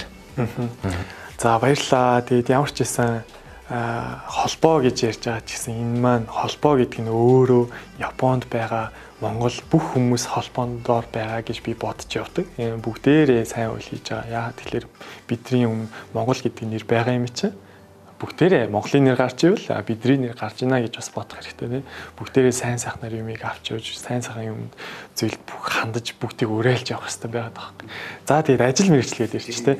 Ажил мэргэжил дээр бол яг нөгөө нэг би манай нөгөө захирал эхлээд надад санал тавьсан байхгүй. Санал тавих гэж яах вэ? Зүгээр наваа шалгаж ирсэн юм шиг. За IT мэргэжил байгаа юу? IT мэдлэг байна уу гэж надад асуусан. Тийм байхгүй би IT-ийн талаар ямар ч мэдлэг байхгүй тий. Тийм IT мэдлэг гэдэг чинь амар гүн гүнзгий амар тийм академик мэдлэг бас шаардсан шүү дээ хүнээс. Тийм болохоор би чадахгүй тий. Би мэдэхгүй гэд хэлсэн. Тэгсэн чинь за гэд өнгөрсөн. Тэгээ за дараа нь дахиад надад асуусан. Англи хэл хэрвээ өөр ямар хэл байна гэд надад асуусан. Би бас дахиад би англи хэлээ Монголдо үздэг байсан ч гэсэн Японд ирснээс хойш би Япон хэлээ дагнж үзээд би англи хэлээ төдийлөн сайн татаагүй. Наад бол тийм ихтгэл бол байхгүй. Гэхдээ Япон хэлээр бол би маш хангалттай төвшөнд бол хэмжээний байж чаднаа гэтгсэн чинь за хэл. Тэгэл явсан. Тэгэл 3 дахь удаа хэлсэн. Чи Монгол юм уу гэсэн. Наа Монгол хэдийн мдэггүйсэн. Тэгээд би Монгол тийм би яг нэг юм аялахтай л ярьцвч нэг үг гэлээ. Тэр чинь бүр хагасчлын дараа ахгүй. Тэгсэн чинь тийм ээ би монгол хүн гэдгсэн чинь тийм үү гэд яг нэг өөрийнх нь боддог байсан бодол байсан юм байна манай захирлын. Монголд ингээд Фүрёко хазад ингээд одоо нөгөө салхины эрчим хүчийг ашиглаад тэнцэнэ амар том эрчим хүчний те ийм төв байгуулъя, их үүсвэр байгуулъя гэж боддог байсан юм шиг байна. Тэгээ тэрэн дээрээ үүсгээд Монголын нэр бас өөрийнх нь санаан дотор явдаг байсан. Тэгэл Чингис хаан гэлтэй амар мэдээлтэй өөрөө болохоор хятадын одоо күнзийн сургаалаар айгүй их уншиж, судалж тэгээ тэрийг айгүй их мөртгийг хичээж явдаг манай захирал. Тэгээд дээрээс нь Чингис хаан. Тэгээд энэ Чингис хааны үг, сургаал, суртал тэгээд ямар үүх айгүй их түүх дуртай тийм хүн байсан. Тэгээд 3 дахь саналд нь би саналж явах Монгол лис юм уу гэдгсэн тийм гэдгсэн чи айгүй гэж амар баярлж үлээж басан. Тэгээд ингэүүд дараа нь явсныхаа дараа би ботсон байхгүй. За ер нь бол би бас тий юу ч гэсэн юмыг яаж мэдэх бас би орчиж магадгүй тий зүгээр надад боломж олдож магадгүй би энэ боломжийг бас нэг ашиглаад үз тий би өөрөө асуусан. Хэрвээ дараа нь уулзахдаа би хэрвээ миний ямар нэгэн чадах зүйл байх юм бол би таны итгэлийг алдахгүйгээр би тань ингээд туслаад явж болно тий. Хэдий би IT мэддэггүй, англи хэл мэддэггүй, тийм сайн биш ч гэсэн би ямар ч хэсэн хий гэсэн надад чин ирмэлцэл байгаа шүү гэдгийг хэлсэн. За окей. Юугаа CV-гээ авдар. Ажлын туршлагаа авдар. Тэгээд Японд яаж ирсэн түүхээ бичээд надад руу явуулчихаа тий. Тэгэхээр би явуулсан. За окей, менс зүг ажлын ярилцлага гэдэг. Анхны ажлын ярилцлага нь миний нөгөө сайн Хирошима руу явчих сайн дурын үйл ажиллагаа хийчихэд явж явах хин маргааш өдрнэ ш таарсан. Амар тийм. Тэгээд тэр ярилцлаган дээр харсан л та миний би ингээд анх уулзсан чинь шал өөрлөсөн. Миний ингээд бүх уроонд ингээд шахны ленттэй болсон. Амар харалцсан. Ингээд нинтэл ингээд төлөгдөж мүлэгдсэн заяа. Тэгэл ингээд орсон тэгэл ажлын ярилцлаганд ингээд гайхсан дээ наа хараад. Хүүе яачаа вэ гэлтгсэн. Би тэгсэн чинь гэд нөгөө нэг өглөө нөгөө сонио авцсан байснаа мартцсан байж гинт санаад би харин ингээд сонингаа ингээд яасан юм аа гэдгсэн чинь тийм үү ямар мундаг юм бэ гэл те бас тэрэн дээр бас нэг тийм үнэлгээ авсан байж магадгүй те ингээд нэг тийм хүн чинь ер нь ингээд юмд хандж байгаа хандлаган те хүнийг өөрөө зөв зүйлд ингээд замчлаад явж байгаа хэрэг те тэнгүүд тэрэн дээр хараад яг үнэлсэн байж магадгүй тэнгүүд надаас асуусан л та жирийн асуултууд одоо яг л бусад хүмүүсээс юу гэж бас ажлын одоо ярилцлаганд асуултуудыг асуусан тийм.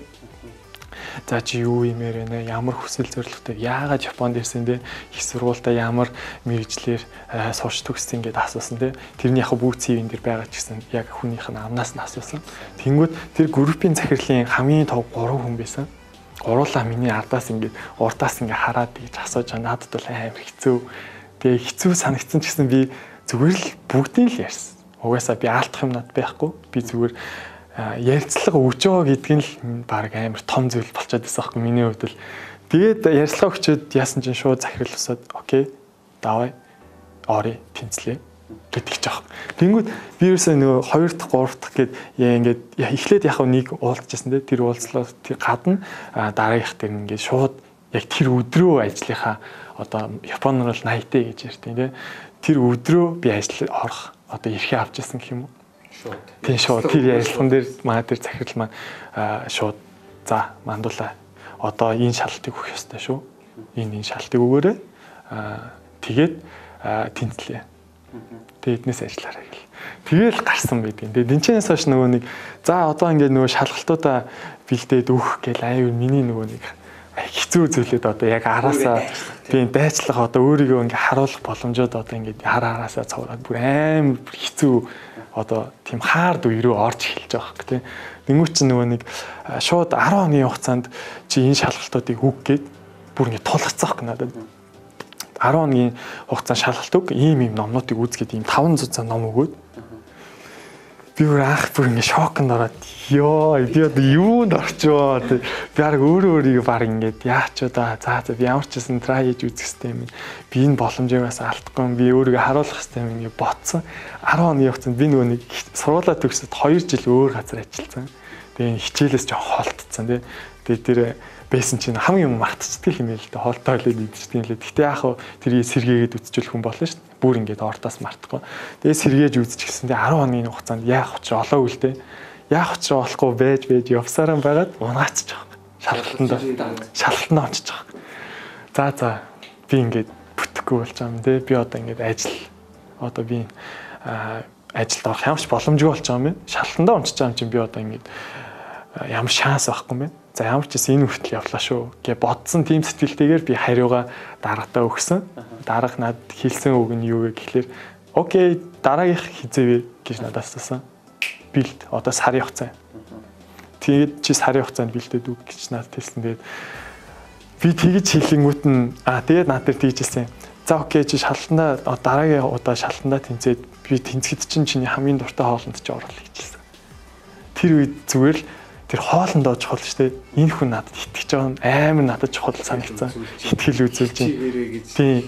Бүр дэмжиж өгч байна. Зоригжуулж өгч байна. Миний бүр ингээд бүр онцсон байсан сэтгэлийг ингээд босгож өгч байгаа хэрэг. Тэнгүүд бүр ингээд амар өөрлөсөн л доо амар хүч авсан дээ тэнчэнээс. Хүчийг аваад зориг ороод за би яах вэ энэ системтэйгээр энэ шалгалтандаа бэлдэх ёстой юм. Сарын хугацаанд надад яг тэр шалгалтыг нэг унаах юм бол заавалч сарын дараа өгөх ёстой гэдэг байхгүй. Шууд өгөх боломжгүй. Тэгээ сар хугацаанд бэлтэж явах явцад бол маш олон одоо хүмүүсийн яаж шалгалтандаа бэлтжижсэн одоо зүйлүүдийг өөр дээрээ тушиж үзсэн л дээ, нөөргүү байж үзлээ, нөөртэй байж үзлээ, өөрийнхөө завтай цаг, завгүй цаг, өөрийнхөө тэр идэвхтэй байдаг цагуудыг судалж үзлээ, тэгээ өөр дээрээ маш их судалгаа хийж үзлээ. Тэнгүүд тэнцэнээс тэгэл яг өөртөө хэрэгтэй юмнуудыг татаж аваад оруулаад тэгээ сошиал моошл хэрэглээ бүх нөгөө гар утас юмнуудаас холтоол хэл бүгдийг ингээл хийгээл цээжлэх юмудаа цээжлэл бодох юмудаа бодоол ингээл тэр номнуудыг онол гэхээсээ илүү дасгалуудтай хамгийн их ажилласан. Онлын ном ерөөсөө би худалдаж аваагүй. Дасгалуудын ном уншиж ажилласан. Тэгээд дасгалуудынхаа номыг баг 4-5 номыг дуусгасан. Би хаанаас нь ч асуусан. Би ямар ч хариултанд бүр ингээд мэддэг болчоод би шалгалтаа өгөөд. Тэгэхэд бол надад бол би зүгээр тэнцэн гэдгийг мэдчихсэн. Амар амархан санагцсан 2 цаг лөө дээ 2 цагийн шалгалт байхад чинь би нэг цаг 30 минут болоод өгөөд би ингээд дахин тэрийг 2 удаа гүйлгэж чек хийчихээ би гарсан. Би угаасаа тэнцчлээ гэж өөрөөртөө тэгж хэлээ гарсан. Тэгээд тэр хариунд шууд тэр өдөр авдаг хөөх. Тэгээд тэр өдөр хариугаа аваад шууд ажил дээр очиод дагаатаа үцлээд. Окей. За өдрөө тоглоо хоолнд орцгоё. Тийм. Ийм л процессор ингээд ажилд орж исэн гэх юм уу. Тийм. Тэр шалгалт нь бас ямар шалгалт юм бэ гэж бас сонирхож магадгүй те. Тэр шалгалт нь болохоор ерөнхийдөө банк санхүүгийн салбарт ажиллаж байгаа хүмүүсийн ер нь өөх ёстой шалгалтууд байна. Ур чадварын шалгалтуудад орно. Тэгээд тэрэн дээр чинь одоо юу тэрийг асууж байна гэхээр компани ямар байх ёстой вэ? Хувь цай нь ямар эдийн энэ хүмүүсийн компанийн бүрдүүлэлтэй бүтцэн ямар байх ёстой энэ бүх юм орж аваад тэгээд тэрэн дээр одоо юу гэх юм хэрвээ тийм шалгалт өгөөгүй бол хин нэгэнд зөвлөх ч юм уу те хин нэгэнд юм тайлбарлах ч юм уу тийм ихгүй болчихдог. Заавал ч тэр ихлээ авах хэрэгтэй. Тийм мэддэг байж иж ажиллах хэрэгтэй. Тийм шалгалт байгаа. Доорсон юм. Одоо ер нь танаа дарга дахиад шалгалт өг. Мандуулаа яваа шалгалт өгч гэж байна. Тэгээ яг дарга тэгж хэлэхгүй байгаа ч гэсэн би өөрийгөө бас дайчилмаар санагдаад өөрийгөө илүү дараагийн түвшинд нь хөгжүүлмээр санагдаад би одоо өдийг хүртэлх хугацаанд ингээд Японд хийсэн цаг хугацаанд бүр ингээд бүүн л туршлага байдаг. Тэгээ ажиллаад хараар гэдэг нь утгаараа тэтгэлэг биш те тэтгэлэг хөөцөлдөх гэхээсээ илүү зүгээр л цагийн ажлыг гээл өөрийгөө харуулаад биеийн хүчний юмнууд хийж ирсээр байгаад ингээд нэг юм академик зүйлүүд ингээд хоцрогдоод ирсэн юм болов. Тэр зүйлүүдийг ингээд одоо сурч эхлэх ёстой юм байна.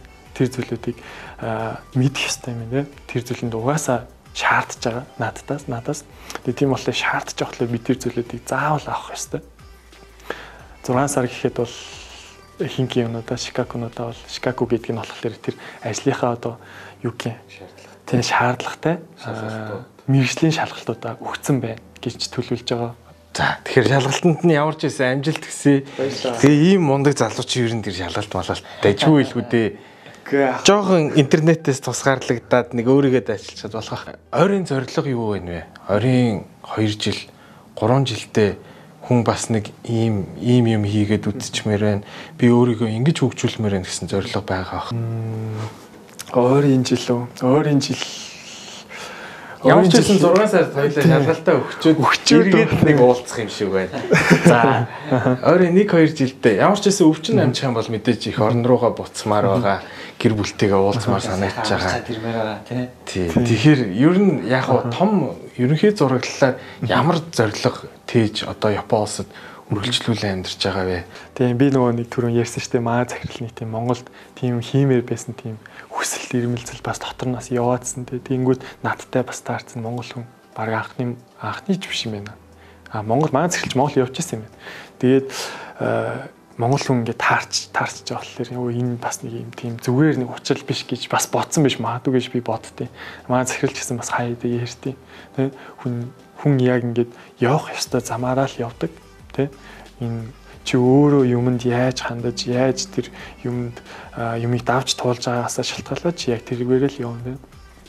Тэ тэнгүүд за Монголд энэ хиймээр байгаа юмыг би явуулж үзэх юмсан гэж бодсон. Би хамгийн түрүүнд те би нэг энэ даагаад итгэлтэйгээр би энэ ажлыг үргэлжлүүлээд итгэлийг нь олоод ингэж явах юмсан гэж бодсон. Тэгээ бодоод ингээд ажиллаа хийх гээд ирсэн чинь надад яг нөгөө нэг албан ёсны тийм мэдлгүүд дутагдж ирж байгаа юм л да, ажлын шаардлагаар гэх юм уу те, өөрийгөө хөгжүүлэх хэрэгтэй болсон, өөртөө бас try хийх, өөрийнхөө тэр юу гэх дараагийн түвшинд нь авчрахын тулд тийм сорих гэхээс л мэдлэгтэй, мэдлэг бас маш тийм дутуу гэдгийг амар мэдэрсэн. Тийм одоо ингээд бүх зүйл одоо юм яг Монголд ч бас байж магадгүй те. Ингээд бүх зүйл амар те, өөрийнх нь мэддэг компанида өөрөө тэр бүх юмаа мэдээл ингээд яваалах юм бол хүн өөрөө ерөөс хөгждөггүй гэж би боддог. Чи өөрийгөө хэдий тэр хэмжээний одоо нөгөө нэг дутуу өөрийгөө тэр мэдэрч чадахгүй бүр ингээд бүр юм левел баг гэдгээ мэдэрч чадж байгаа орчин өөр тэр хүний хөгжигт нь амар их тийм түлхэц болж өгтий болоо гэж би бодож явдаг байхгүй. Би ямар ч байсан өөрөө эхлээд мэдлэгтэй, чадвартай эхлээд өөрийгөө бүтээх хэрэгтэй юм байна. Тэгснийхаа дараа би энэ том энэ ярьж байгаа хүмүүсийн араас үлгэр дуурайл аваад цаашаа явах хэрэгтэй юм байна. Өөрийгөө хөгжөөд явах хэрэгтэй юм байна. Монголд тэгсэн цагт Монголд юу хийж болж байгаа байхгүй. Тийм. Маш олон зүйл хийж болж байна. Жижиг ажлыг жижиг гэж голлгүйгээр бид нэр бас хийх хэрэгтэй тийм. Хитрхи ингээл одоо манайхан чинь амархан ажилд орчих юмсан, амархан юмд хүрчих юмсан. Энэ заавалч зовж явахаар зовж ингэж ажилд тэ болж явахаар зүгээр нэг амархан танил талаараа яриулчих юм уу те. Нэг тиймэрхүү зүйл ер нь Монголд аюух байдаг юм шиг санагддаг байхгүй надад. Тихгүйгээр ажлыг ерөөсөө жижиг гэж голж болохгүй те. Ажил ерөөсөө муу ажил гэж байхгүй те. Муу ажилчин л гэж байгаа. Тийм муу ажил, муухай ажил гэж байхгүй. Тийм болохоор юм болгон дээрээ тийм сурах, ирмэлцэлтэй амьдрал амьдрал дээр байгаа юмнууд чинь хүн нэг насан туршид нэг амьдрахад хизээч тийм одоо юу гэх юм сурж барахгүй байхгүй. Тий. Бүү энэ маш олон сурах зүйлүүд байна. Насан туршдаа сурсараад өгдөг гэж байгаа. Сурсараа байгаа л бид нэр тэгэл энэ хороогоос явж байгаа тийм болохоор аль болох энэ амьдарч явах хугацаанд аль болох олон хүмүүсийн гэрлийг асааж өгье те. Олон хүмүүст бас сайн үлгэр дуурайл үзүүлээ. Бүгдээрээ хамтдаа нэг юмны төлөө явъя гэж аюу их бодож явдаг. За тэгээд ерөнхийдөө өнөөдрийн маань ярилцах цаг энд хүрээд өндөрлж байна. Үргэлжлэн ирсэнд маш их баярлалаа. Бас үзэж байгаа хүмүүс маань шинэ залуу үеийн төлөөлөл мундаг ийм залуу байд юм байна гэдгээр нэгдүгээрт бахархаж чинь, хоёрдугаарт энэ залуу шиг мундаг явахын тулд бас залуу үе тэнгийнх маань хичээх шаардлагатай болж байгаа юм байна шүү. Тэгээд ингээд ямар ч байсан сүүлийн хормыг танд үлдээ гэдэг шиг ямар ч байсан мандуулынхаа залуучуудаа өгөх урайлга хэлэх зүйлсийг хэлүүлээд өнөөдрийнхээ нэвтрүүлгийг өндөрлцгөөе. За баярлалаа. Тэгээд намайг өөрч оролцуулсан бас маш их баярлалаа тий. Миний хэлэх гээд байгаа юм нь юу гэхээр Японд ирж байгаа залуучууд нэг юм дээр аюух алддаг л да. Би нэг бол байнга бодож явдаг, бас хэлмээр санагддаг. Тэр зүйл нь юу гэхээр мөнгөнд хитрхийх ач холбогдол өгöd байдаг. Бүр ингээд тэр энэ гоё болоод очоод мөнгөний одоо ингээд мөнгө олчих юм бол бүх юм болчих юм тий. Гэрлүүгээ мөнгө явуул наав ичээ татан ч юм уу те мөнгөнд хитрхи их ач холбогдол өгч чинь тэгээ нөгөө нэг зорилгоо мөнгөнд ач холбогдол өгөөд ирэхлээр нөгөө зорилго нь мартагтай явчихдаг. Тэнгүүд за дараа сард би хэдийг болоод би хэдийг нь тим юм бизнес эхлүүлэхэд ашиглан ч юм уу те эсвэл би тэр найздаа өгөн тэр гэрийнхэндээ өгөн аав ээждээ өгөн гэдээ ингээ бодоод ингээ мөнгөнд хитрхи их ач холбогдол өгөөд явхлаарэ хүн зорилгоосоо хазаагаа явчихдаг. Мөнгөний төлөө явж эхэлдэг. Тэгээ тэнгүүд залуучуудад юу гэж хэлмээр байна вэ гэхээр та нар зорилгоо болон өөрийнхөө хандлагыг юусаа алдахгүйгээр тууштайгаар юусаа замаас хазайлахгүйгээр те хин нэгэн үгэнд хин нэгэн хүний ярианд өртөлгүйгээр зөвхөн өөрийнхөө тэр би яг өөрөө юу хүсэж байна те тэр бүх зүйлээ дайжлаад авч яваасаа гэж бүр амар их хүсдэг те. Тэнгүүт чинь нэг нэг найз ингэж ярьчлаа. Энэ ажил амар их цалинтай гэж чинь би энэ ажлыг хийлээ. Ер нь сурах ямар шаардлагагүй юм. Зүгээр би нэг Симонд орчий. Зүгээр визээ би ингэж авчиж юм те. Тихгүйгээр гоё Симонд орох хэрэгтэй те. Орол гоё их сургуульд орох хэрэгтэй. Тэ ажил хийжсэн ч гоё том ажил хийх хэрэгтэй. Өөртөө үлдэх ажил хийх хэрэгтэй. Тэ би энэ улсаас би юуг авч үлдэх ёстой вэ гэдгээ манай залуучууд амар тийм ухамсарлах хэрэгтэй болов гэж боддог. Мөнгө гэдэг зүйл бол чамайг дагаад ирнэ. Хүн чамайг мэдлэгтэй чадвартай болоод ирэхлээр мөнгө гэдэг зүйл бол дагаад бишүүл гэдгийг үсэг дагаад ирсэн. Залуучуудаа тэгэхээр мөнгөний төлөө битээ улаараарай. Хамгийн дөрөв зорилго хүсэл мөрөөдөл байгаа. Өөрийгөө хөгжүүлэх хэрэгтэй байгаа. Боловсрал мэдлэг байгаа гэдгийг байх хэрэгтэй. Хандлагаа бас зөв байх хэрэгтэй тий. Хизээч битээ мартаарай. Өнөөдрийн зочин Мандуул байлаа. Баярлалаа.